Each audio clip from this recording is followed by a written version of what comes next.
Para completar o nosso vídeo de hoje também, quero falar sobre o Daniel Bessa. Você lembra dele? Meio-campista ex-Goiás, teve uma passagem rápida ali em 2020.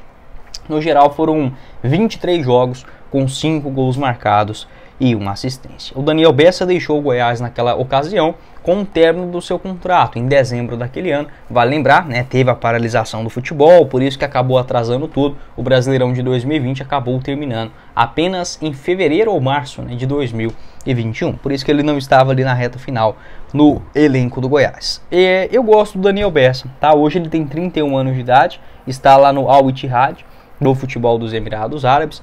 No ano passado, inclusive, foi muito bem. Em 30 jogos, marcou 14 gols e deu 8 assistências no mundo árabe. Eu vou deixar para vocês aqui o mapa de movimentação, segundo o SofaScore, do Daniel Bessa na temporada passada.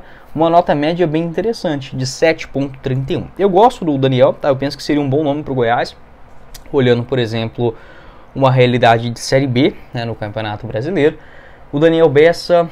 A questão dele, né, que quando ele chega no Goiás, ele pega um time bagunçado e demorou para se encontrar, né? Ele pode fazer essa função como um camisa 10, mas também atua como um meia central, um segundo jogador no meio de campo, estilo, por exemplo, o Rafael Gava. Lá nos Emirados Árabes, ele está jogando mais um pouquinho pelo lado esquerdo do campo, né? Não é propriamente um ponta, mas é um jogador que costuma criar essas jogadas, cadenciar o seu jogo por ali. O Daniel, ele até comentou, né, sobre a possibilidade de retornar ao futebol brasileiro. Uma entrevista, se eu não estiver enganado, foi em 2022. Ele falou sobre o carinho que tem ao Coritiba, ao Atlético Paranaense, os dois clubes que o Bessa passou nas categorias de base, mas que nunca jogou por lá no profissional, tá? Ele tem contrato lá nos Emirados Árabes até junho de 2026. Provavelmente tem um salário daqueles lá também, viu? Você pode esperar aí no mínimo, tá? O Daniel Bessa não ganha menos de 300 mil reais de jeito nenhum lá nos Emirados Árabes. E quando voltou aqui para o Goiás, não era um jogador extremamente caro,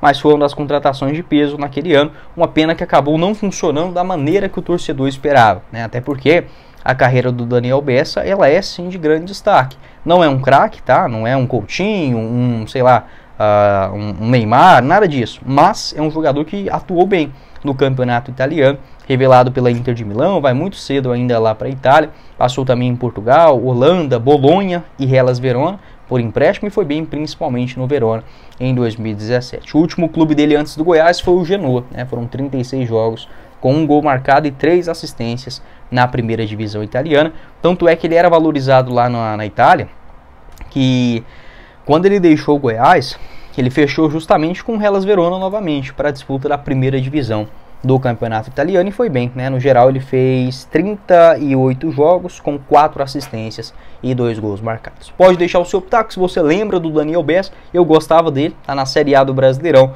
Foram 13 partidas e 2 gols marcados contra o Atlético Goianiense e o Paranaense também naquela Série A.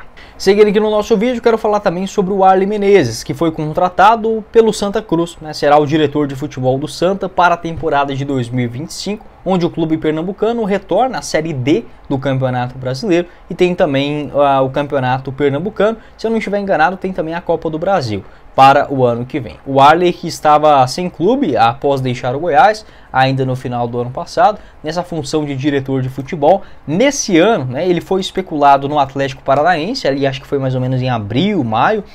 O Petraglia, né, saudoso dirigente do Furacão, gosta muito do Warley, né? Até tentou contratar ele, enfim, fez ali uma análise, mas acabou que não avançou. E o Paysandu também recentemente especulou a chegada do Warley como diretor de futebol. Olha, eu não acho que o Warley seja terrível nessa função. O que eu condeno, eu vejo assim, que porque o cara foi jogador, não quer dizer que necessariamente ele tem que virar um técnico, ou um diretor de futebol, ou um agente, ou um empresário do ramo da moda, não importa, tá? Cada um vai saber exatamente aquilo que ele é capacitado para fazer. Só que como o Warley ele foi colocado ali, com aquele carinho do Ailey Pinheiro, aquilo é ruim para o próprio Warley. Por exemplo, ele poderia chegar no Goiás com uma função mais administrativa, né? Aquela transição, por exemplo, dos garotos da base, a uma integração entre a diretoria e o próprio elenco, show de bola. Agora, como diretor de futebol, gente, o cara que saiu em 2014 dos gramados, já em 2015,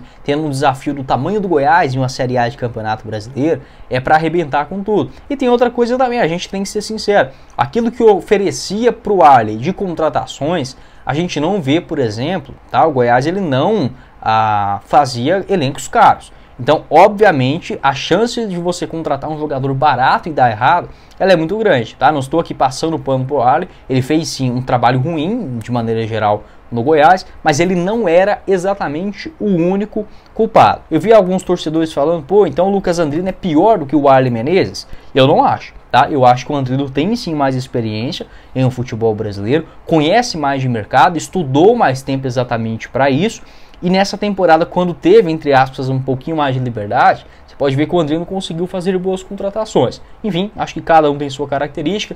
Boa sorte para o Arley, tá? Foi o maior jogador debaixo das traves da história do clube. Um cara que fez mais de 500 jogos, né, com a camisa do Goiás. Esteve aqui entre 1999 até 2014. Independente do que o cara fez para frente, não pode ser apagada aquela história que ele teve como jogador, tá? Isso daí ninguém pode negar. Pode deixar sua opinião, boa sorte para o Arley também, para o Santa Cruz, um dos maiores clubes, sem sombra de dúvidas, do futebol brasileiro, mas que infelizmente, por mais gestões, assim como o Goiás, acabou perdendo bastante espaço. E para finalizar o nosso vídeo, já falei sobre o Arley, sobre o Lucas Andrino. Agora, se eu fosse diretor de futebol do Goiás, pronto, agora o Guilherme virou diretor de futebol, quem que eu contrataria para o ano que vem? Olha, é difícil montar um time todo agora, mas uma peça para ser aquele referencial no meio de campo, que no meu entendimento ainda tem muita lenha para queimar, seria o Vitor Bueno. Você lembra dele? Aquele jogador aí em São Paulo, Santos, Atlético Paranaense, revelado nas categorias de base também do Botafogo de Ribeirão Preto. Hoje ele está no Cerezo Osaka, lá do futebol japonês, até aqui com 23 jogos, 4 gols marcados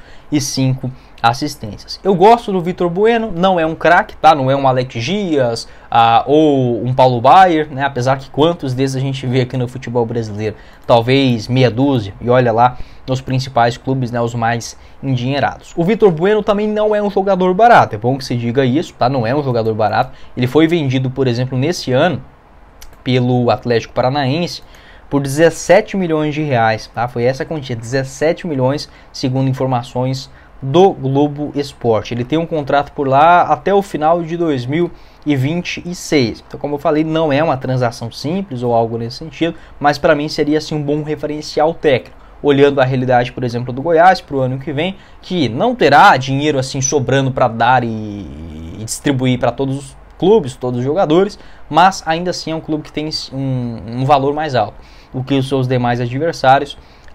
O Vitor Bueno, que no ano passado pelo Atlético Paranaense até que fez uma boa temporada, foram 11 gols e 9 assistências em 59 jogos. É óbvio que para a Série A do Campeonato Brasileiro o Vitor Bueno tem espaço talvez em todos os clubes, tá? Até mesmo no Palmeiras, no Botafogo, seria um reserva, por exemplo, tá? Mas, como eu falei, vai depender muito das cotações, quem que vai aparecer, quais serão os clubes interessados. No Brasileirão do ano passado foram 5 gols e 5 assistências pelo Furacão. Não era um jogador muito querido pela torcida do Atlético, né? Eu acho que até mesmo por ter essa expectativa de ser um referencial, um 10 clássico, não é essa do Vitor Bueno, mas é um jogador que consegue se movimentar muito bem ali pelo lado direito do campo e tem uma boa finalização de fora da área. Eu colocaria esses principais atributos das características, né, da carreira do Vitor Bueno.